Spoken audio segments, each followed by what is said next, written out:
کوئی بھی اتنی جلد معاف نہیں کرتا، ماں بھی اتنی جلد اپنی اولاد کو معاف نہیں کرتی جتنی جلد بندوں کو اللہ معاف فرماتا ہے۔ بلکہ جو صغائر ہیں وہ تو بغیر توبہ کے ہی معاف ہوتے رہتے ہیں۔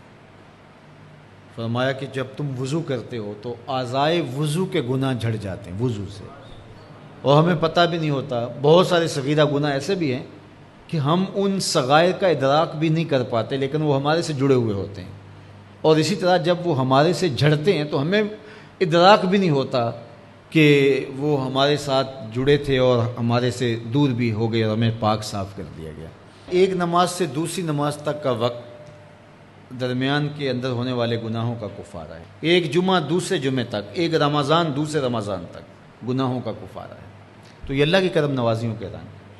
بلکہ فرمایا ہم نے تم کو جو بڑے گناہوں سے منع کر رکھا ہے، اگر تم ان گناہوں سے اپنے آپ کو بچا لو تو ہم اس کے صلے کے اندر تمہارے چھوٹے گناہ ویسے ہی معاف کر دیں۔ ایک تو ہے کہ تم وضو کرو گے تو جھڑیں گے، ایک تو یہ ہے کہ تم کچھ اعمال کرو گے تو اس کی برکت سے یہ گناہ ساتھ جھڑ جائیں گے، لیکن اگر تم بڑے گناہوں سے بچتے رہو گے تو ہم تمہاری اس بات کا اعزاز تمہیں دیتے ہوئے کہ تمہیں اللہ کے حکم کا پاس ہے اور تم بڑے گناہوں سے بچ رہے ہو، اور جو چھوٹے گناہ تم سے سرزد ہو گئے ہم اس بڑے گناہ سے بچنے کی وجہ سے وہ ویسے ہی تمہارے سے ہٹا دیں گے، تمہیں صاف کر دیں گے اس کے ساتھ۔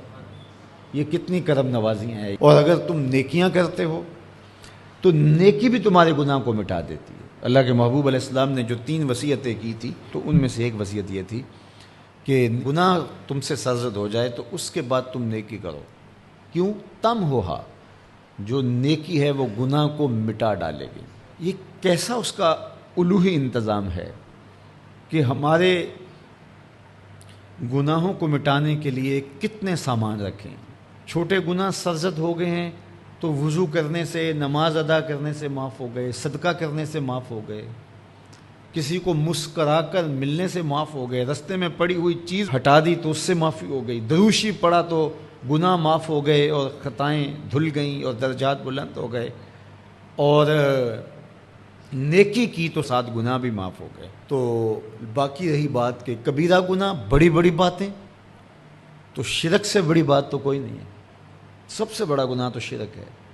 لیکن اگر بندہ توبہ کر لیتا ہے تو اللہ شرک کو بھی معاف کر دیتا ہے۔ ایمان شرک سے برات کا اظہار ہے تو شرک بھی معاف ہو گیا، ورنہ شرک معاف نہیں ہے، اور باقی کبائر بھی توبہ سے، رجوع اللہ سے معاف ہو جاتے ہیں۔ یہ کتنی اس کی کرم نوازیوں کے رنگ ہیں کہ اس کے حضور جب آپ آ جائیں اور اپنی معذرت پیش کر دیں تو وہ بندے کو شرمندہ نہیں کرتا کہ تم نے یہ کیا۔ جب بندہ کوئی جرم کر بیٹھتا ہے، کسی سے زیادتی کر بیٹھتا ہے اور حقیقی زیادتی ہوتی ہے، تو پھر اس کے پاس جاتے ہوئے ڈرتا ہے کہ اس کا رد عمل کیا ہوگا۔ میں نے یہ زیادتی کی، واقعتاً زیادتی کی، اب اس کا سامنا کرتے ہوئے ڈرتا ہے کہ جب میں جاؤں گا معاف کرے گا نہیں کرے گا، دونوں امکان ہوتے ہیں۔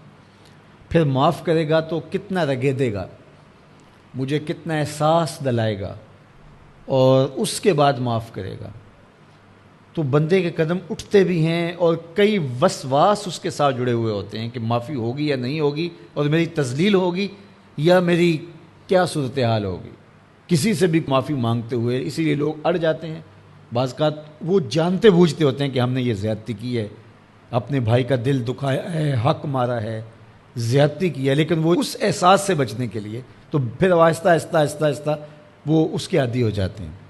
لیکن آپ اور میں گناہ کرتے ہیں تو گناہ کرنے کے بعد جب خیال پیدا ہوا کہ معافی مانگنی چاہیے، تو جب ہم وضو کر کے قدم اٹھاتے ہیں توبہ کے لیے تو ہمیں کوئی ایسا وسوسہ نہیں ہوتا کہ وہ معاف نہیں کرے گا۔ بلکہ حضرت داتا گنج بخش علی حجویری علیہ رحمہ کشف المعجوب میں ایک بزرگ کا قول نقل کیا کہ جس نے توبہ کی اللہ نے اسے معاف کر دیا۔ تو پھر ایک دوسرے بزرگ کا قول پیش کیا، کہا نہیں ایسا نہیں ہے کہ جس نے توبہ کی اللہ نے اسے معاف کر دیا، بلکہ یہ ہے کہ جس کو اللہ نے معاف کرنا تھا اس کو توبہ کی توفیق دے دی۔ وہ خود کہتا ہے نا کہ توبوا الی اللہ، میری طرف آؤ، رجوع کرو اور میری طرف آ کے اپنے گناہوں کی معافی مانگو، تو اللہ توبہ کے لیے بلا رہا ہے، تو جب بلا رہا ہے تو اس کا مطلب ہے معاف کر دیا تو بلا رہا ہے۔